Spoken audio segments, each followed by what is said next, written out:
Writing was always my passion and always my dream, and I finally found something on the associate's level.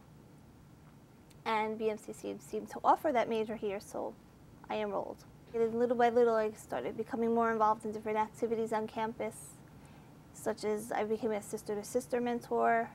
I became a member of Beyond the Limits, which is a club for services for students with disabilities, though not exclusively. So I decided to take a couple classes in human services psychology just to see where I fit and where it met. And it was really good that I did that because the classes I happened to take helped me on my job, helped me figure out who I am as a woman when I was taking psychology of women, helped me relate to families I was working with the sociology class I was taking. So it was beneficial. I always struggled with math, and I cried. I was frustrated, and this is something that's going back to since I was a young child. I always had difficulties, but on the college level, I had extreme difficulties. And I happened to mention this to one of the administrators at the Women's Resource Center, Ms. Parker, who has become a great ally and mentor to me. She mentioned, why don't I go to the Office of Services for Students with Disabilities? And a semester later, I got tested, and I had my psychoeducational evaluation, and it confirmed that I had dyscalculia, which is a math learning disability. And it just came together. I decided I was going to be proactive about it.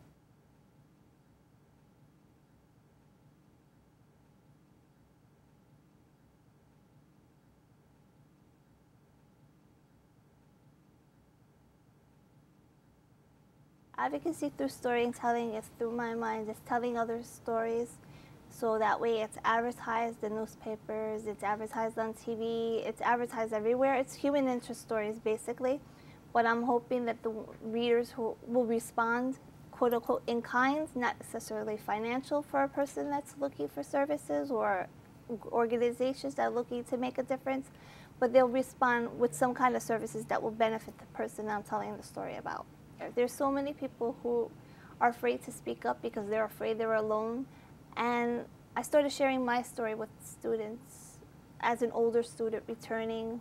Once I started talking about my story and my interest and my experiences, that's when it started all coming together for me, because I learned that I'm not alone. I showed others that they're not alone and that we're all in this together. Having the degree, it hasn't sunk in yet. I mean, little by little, all the experiences I've had. I mean, I just came back from Washington, D.C., the inauguration. I mean, I wouldn't have had that experience if I wasn't in the CUNY Leadership Academy.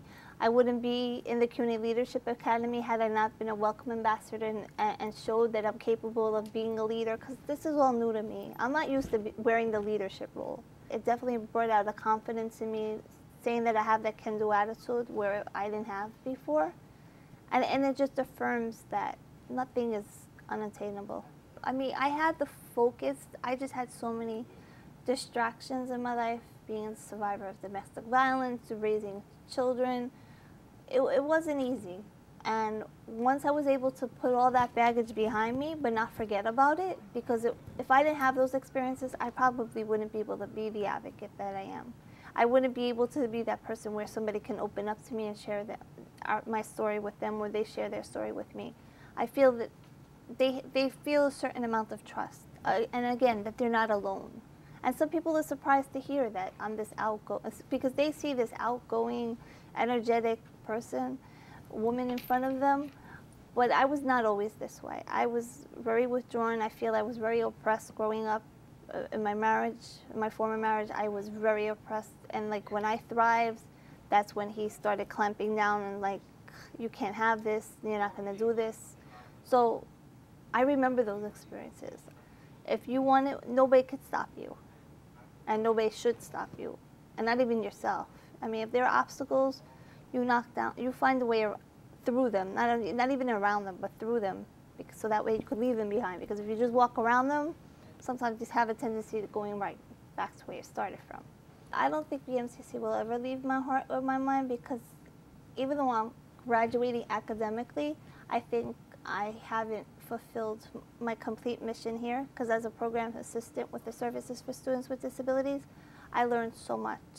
I'm not just given one task. I do a little of everything, and I love that. I love diversity, and I love being able to learn, share, provide information, research information if I don't have it, give out resources, and most of all, let students know that they're not by themselves.